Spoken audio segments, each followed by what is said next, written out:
নমস্কার, অপর্ণা টেস্টি ওয়ার্ল্ডের সকল দর্শক বন্ধুদের অনেক অনেক স্বাগত। বন্ধুরা, আজকে দুর্দান্ত স্বাদের মাছের রেসিপি নিয়ে চলে এসেছি। মাছ তো তোমরা অনেকভাবেই রান্না করে খেয়েছো। আজ চলো আমি কিভাবে রান্না করব সেটাই তোমাদের সঙ্গে শেয়ার করব। প্রথমে আমি কয়েক পিস মাছ নিয়ে নিয়েছি, তার সঙ্গে মাছের মাথাও রয়েছে। মাছগুলোকে ধুয়ে পরিষ্কার করে লবণ হলুদ মেখে আলাদা করে রেখে দিয়েছি। আর এই দিকে মাছের মধ্যে যে সবজিগুলো দেব সেই সবজিগুলো কেটে নিচ্ছি। তার জন্য আমি কিছুটা পরিমাণ বিনস নিয়েছি। বিনস কিন্তু আমাদের স্বাস্থ্যের পক্ষে খুবই একটা উপকারী সবজি। তো বিনস কিন্তু খাওয়া আমাদের জন্য খুবই উপকারী। তাই বন্ধুরা, আমি আজকে মাছের ঝোলের রেসিপিতে আলু আর এই বিনস দিয়েই করব। সাধারণভাবে একেবারে সিম্পলভাবে সাদা তিল দিয়ে শুধুমাত্র এই মাছের রেসিপিটা কিন্তু খেতে দুর্দান্ত হবে। আর এই তিলটা কখন ব্যবহার করব, কিভাবে রান্না করব, সম্পূর্ণ ভিডিওটা দেখবে, তাহলে বন্ধুরা তোমরা জানতে পারবে। তাই সমস্ত বন্ধুদের আমার রিকোয়েস্ট রইল যে তোমরা রেসিপিটি সম্পূর্ণ দেখো। তো দেখো, এর জন্য আমি এইদিকে 3টে আলু নিয়েছি। আলুগুলোকে বেশ পাতলা পাতলা করে কেটে নিচ্ছি। যেহেতু বিনসগুলো একদম সরু পাতলা, খুব কম সময়ে কিন্তু বিনস সফট হয়ে যাবে, আলুটা সেই তুলনায় টাইম লাগবে। তো বিনসের সঙ্গে যাতে দেখতে ভালো লাগে সেইভাবে আমি আলুগুলোকে একটু পাতলা পাতলা করে কেটে নিচ্ছি। নর্মাল কিন্তু আলু দিয়ে মাছের ঝোল করলে আলুগুলোকে ডুমু ডুমু করে কাটা হয়, কিন্তু আজকে যেহেতু বিনস তাই সামান্য একটু পাতলা করেই দিচ্ছি আমি। আর এই দিকে আজকের এই মাছের ঝোলে যে মশলাটা আমি দেব সেটা হলো এই যে সাদা তিল, 2 চামচের মতো সাদা তিল হালকা করে কড়াইতে একটুখানি আমি ফ্রাই করে নেব, যাতে তিলের থেকে যে একটা কাঁচা গন্ধ থাকে সেই গন্ধটা বেরিয়ে বেশ ভালো একটা গন্ধ বেরোবে। তাই আমি এই তিলটাকে সামান্য একটুখানি ফ্রাই করে নিচ্ছি। জাস্ট একটু কালারটা চেঞ্জ হলেই তিলটা কিন্তু আমি তুলে নেব আলাদা একটা পাত্রে। তারপর শিলনোড়াতে বেটে এটা আমি একটা পাউডার করে রেখে দেব। কখন ব্যবহার করব সেটা অবশ্যই রেসিপিটি দেখতে থাকো, তাহলেই দেখতে পারবে বন্ধুরা।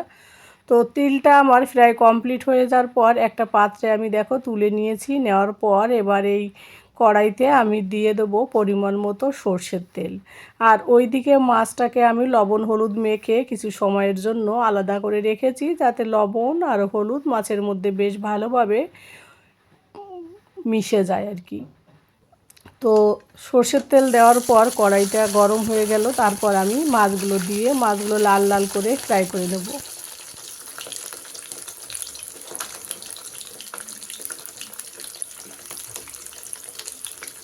বন্ধুরা, মাছ ফ্রাই করতে আজ একটু বেশি তেল দিয়েছি, তাই দেখো মাছটা একটু লাল লাল করে কড়া করে আমি ফ্রাই করেছি।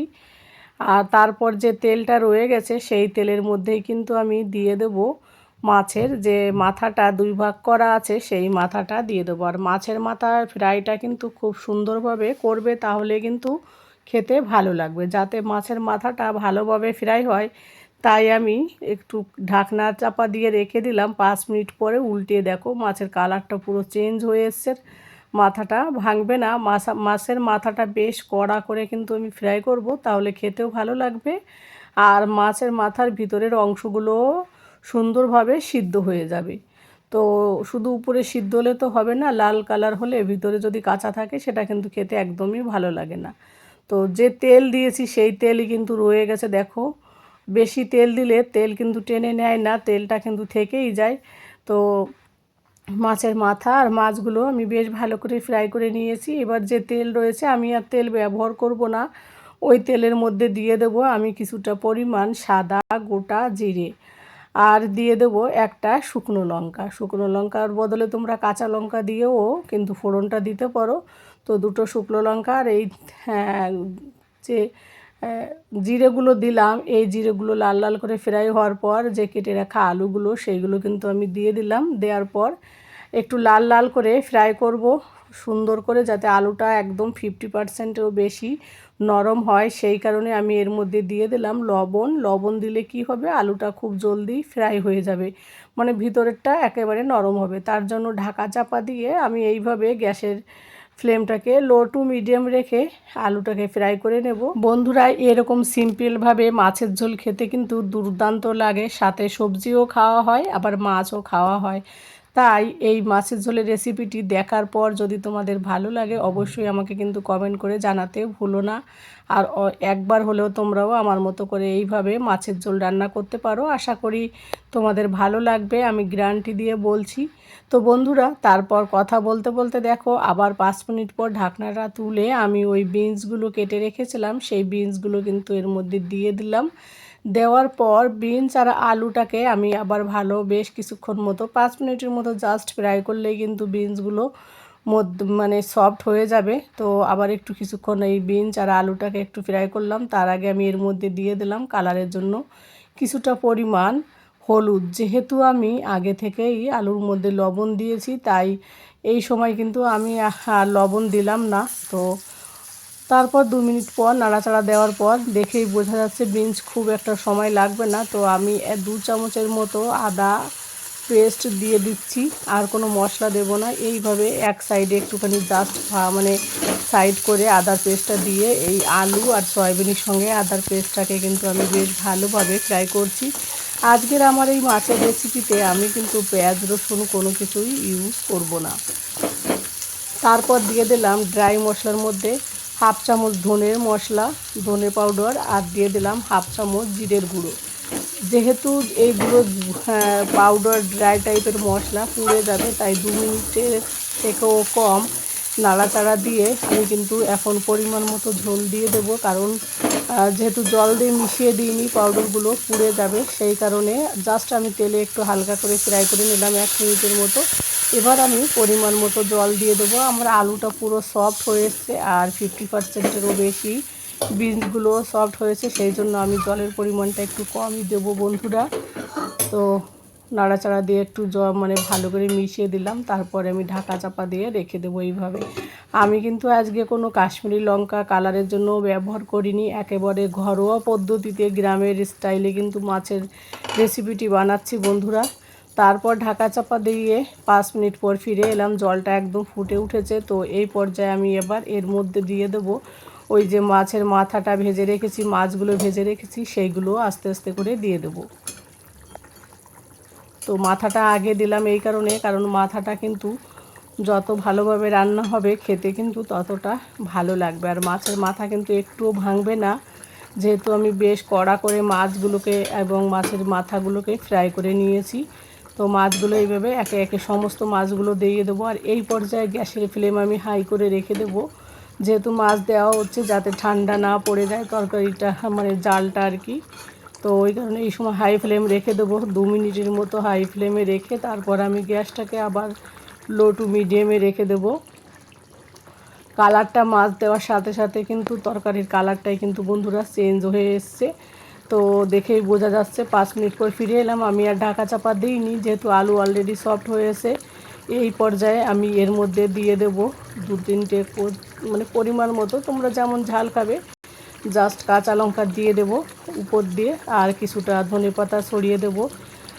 তো আমরা যেহেতু বাচ্চা ছেলে আছে তাই গোটা কাঁচা লঙ্কা দিলাম, তোমরা চাইলে লঙ্কাটাকে মাঝখানে কেটে দিতে পারো।